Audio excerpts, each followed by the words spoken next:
हिंदी में यूपीएससी की तैयारी से संबंधित प्रोग्राम्स को देखने के लिए सब्सक्राइब करें स्टडी IQIAS हिंदी।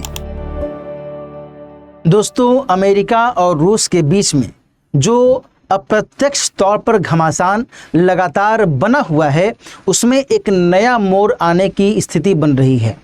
और रूसी राष्ट्रपति व्लादिमीर पुतिन ने अभी हाल ही में एक खास कदम उठाया है, जिसके जरिए उन्होंने नए नाभिकीय सिद्धांत को अपनी मंजूरी दे दी है। आखिर ये नया नाभिकीय सिद्धांत किस तरीके से अमेरिका और यूक्रेन के अगेंस्ट में एक बहुत बड़ा फैक्टर साबित हो सकता है, आज की चर्चा में हम लोग इसको विस्तार से समझेंगे। साथ ही हम लोग ये भी समझेंगे कि अमेरिका के अगेंस्ट में रूस के द्वारा ये कदम क्यों उठाया जा रहा है और इससे जो जुड़े हुए अन्य आयाम हैं वो क्या कुछ कहते हैं। सामने पैनल पर मैंने वो खबर मेंशन की हुई है, जिसके द्वारा आप देख सकते हैं कि व्लादिमीर पुतिन साहब ने अमेरिका को सीधे सीधे चेतावनी दी है। किसके जरिए? तो न्यू न्यूक्लियर डॉक्ट्रिन के जरिए, नए नाभिकीय सिद्धांत के जरिए। दोस्तों, आप सभी को पता होना चाहिए कि साल 2022 से लगातार रूस और यूक्रेन के बीच में युद्ध की स्थिति बनी हुई है। 1000 से भी अधिक दिनों का समय बीत चुका है। इसके बावजूद भी युद्ध में एज सच कोई भी सकारात्मक संकेत नहीं दिख रहा है। इसके बावजूद भी अभी जो युद्ध है अब और कितने दिन आगे बढ़ेगा, इसे भी कोई कह नहीं सकता। इसकी भी भविष्यवाणी कोई नहीं कर सकता।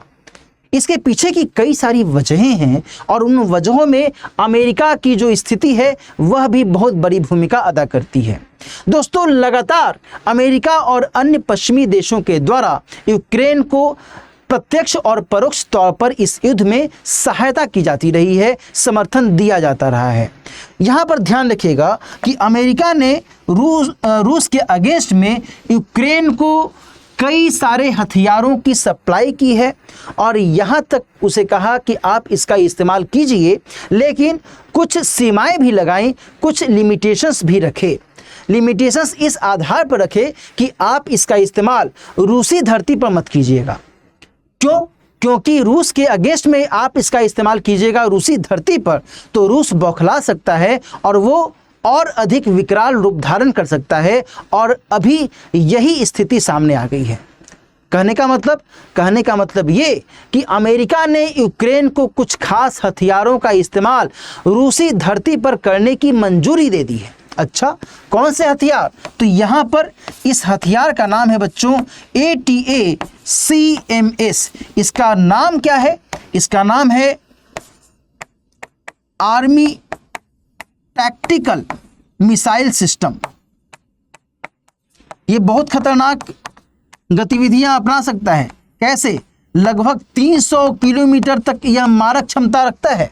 सतह से सतह तक ये मार कर सकता है ना। इसके बारे में और भी कुछ विशेषताएं हैं, वो भी हम लोग आगे चर्चा करेंगे। लेकिन पहले ये समझिए कि आखिर अमेरिका इतने दिनों तक यूक्रेन को क्यों टाल रहा था और अब जाकर के आखिर क्या ऐसी बात हो गई कि उसने यूक्रेन को इसका इस्तेमाल करने की मंजूरी दे दी और कह दिया कि आप रूसी धरती पर रूस के अंदर घुस करके आप इसके द्वारा उसको मार सकते हैं, है ना, कार्रवाई कर सकते हैं। आखिर क्या ऐसी बात हो गई?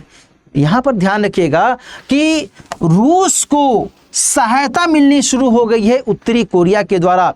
उत्तरी कोरियाई सैनिक ने रूस को मदद देनी शुरू कर दी है ना। और जब ये सेना इसके साथ में उतर आई, इसके क्षेत्र में, रूस के क्षेत्र में उतर आई कि चलिए हम आपको सपोर्ट करेंगे, मदद करेंगे, तब फिर अमेरिका ने कहा कि अच्छा, तुम उत्तरी कोरिया की मदद ले रहे हो जिसके सनक का कोई ठिकाना नहीं है, तो हम भी यूक्रेन को सहायता करेंगे। और आप इससे समझ सकते हैं कि कुछ इस तरीके का माहौल यहाँ पर पैदा हो गया है कि एक गुट जहाँ एक बार एक पत्थर फेंक रहा है, वहीं दूसरा गुट कह रहा है कि रुको, हम 2 पत्थर फेंकेंगे। फिर जो सामने वाला गुट है वो 4 पत्थर फेंक रहा है उसके अगेंस्ट में।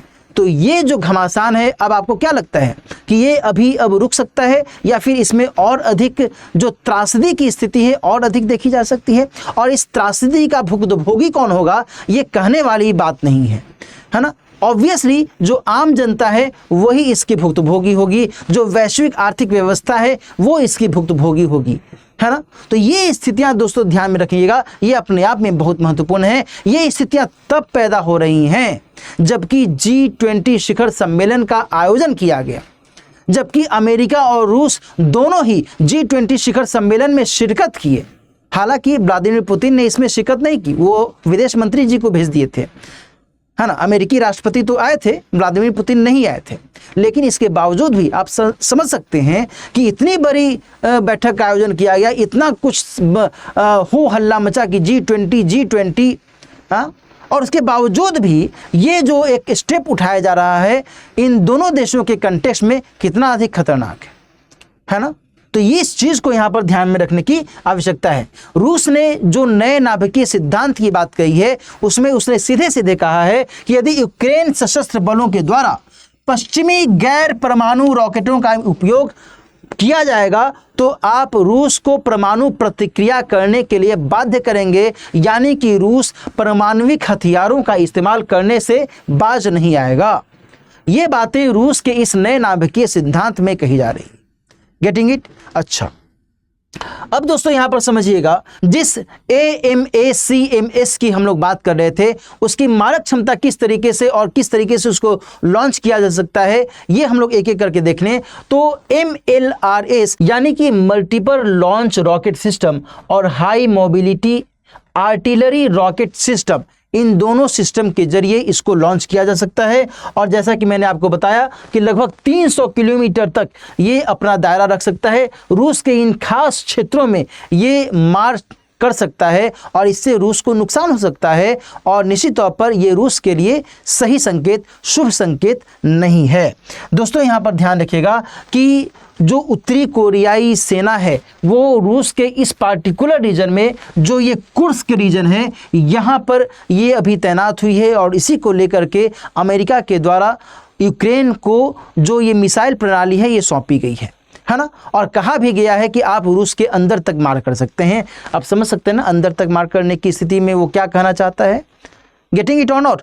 और इसी के कंटेक्स्ट में ये सारी जो स्थितियां हैं यहाँ पर ध्यान में रखने की आवश्यकता है। ये जो मिसाइल सिस्टम है ये कुछ इस तरीके से काम करता है और इसके मद्देनज़र जो वर्तमान में वस्तु स्थिति है वो यही है कि अब आगे ये देखना होगा कि अमेरिका के द्वारा और पश्चिमी देशों के द्वारा, यूक्रेन के द्वारा इनफैक्ट क्या कुछ कदम उठाया जाता है।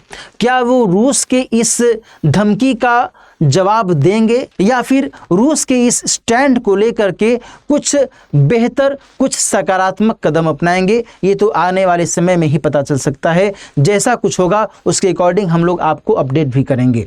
आज की चर्चा दोस्तों हम लोग यहीं पर समाप्त करते हैं। मुझे उम्मीद है कि इस चर्चा के जरिए आपको रूस, अमेरिका, यूक्रेन के बीच का जो वर्तमान में एक कंटेक्स्ट है इसको समझने में मदद मिलेगी। रूस की जो संभावनाएं हैं इस युद्ध में वो हम लोग देख रहे हैं किस तरीके से वो लगातार इस युद्ध में अपनी उपस्थिति को और अधिक मजबूत करता हुआ दिख रहा है।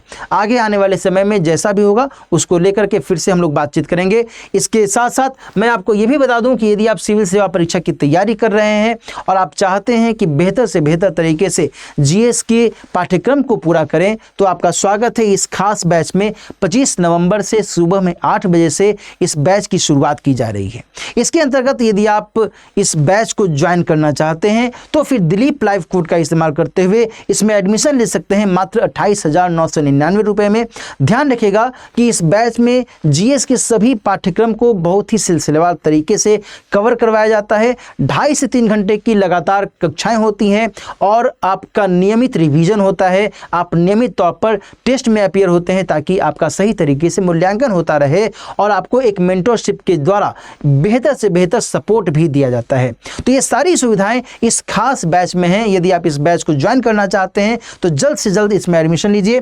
इसके अलावा एक और खास batch P2I long term batch के तौर पर शुरू किया जा रहा है दोस्तों 25 नवंबर से ही सुबह में 8 बजे से।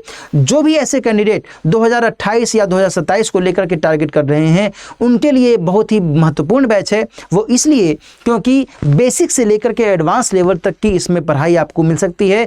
जीएस के हर एक विषय के हर एक टॉपिक को आप विस्तार से अच्छे से समझ सकते हैं, ताकि आपको कहीं भी किसी भी स्तर पर कोई भी दिक्कत महसूस न हो। इस बैच को यदि आप ज्वाइन करना चाहते हैं तो फिर आप दिलीप लाइव कोड का इस्तेमाल कर सकते हैं। इसके जरिए आप मात्र 34,999 रुपये में इसमें हिस्सा ले सकते हैं और निश्चित तौर पर यह बैच आपकी जीएस की तैयारी को बहुत ही मजबूत आधार प्रदान कर सकता है। तो इस बैच में ज्वाइन करने के लिए आप जल्द से जल्द इनरोलमेंट दीजिए। 25 नवंबर से सुबह में 8 बजे से ही इसकी भी कक्षाएं शुरू हो जाएंगी। इसके साथ ही यदि आप मुझसे जुड़ना चाहते हैं तो आप मेरे इस टेलीग्राम चैनल को सब्सक्राइब कर सकते हैं, मेरे इंस्टा चैनल को आप फॉलो कर सकते हैं और किसी भी प्रकार की कोई सवाल होने पर, कोई क्वेरी होने पर आप इस मेल आईडी के जरिए मुझसे पूछ भी सकते हैं। मिलते हैं फिर किसी और टॉपिक के साथ, तब तक अपना ख्याल रखिए। All the best. हिंदी में यूपीएससी की तैयारी से संबंधित प्रोग्राम्स को देखने के लिए सब्सक्राइब करें स्टडी IQ IAS हिंदी।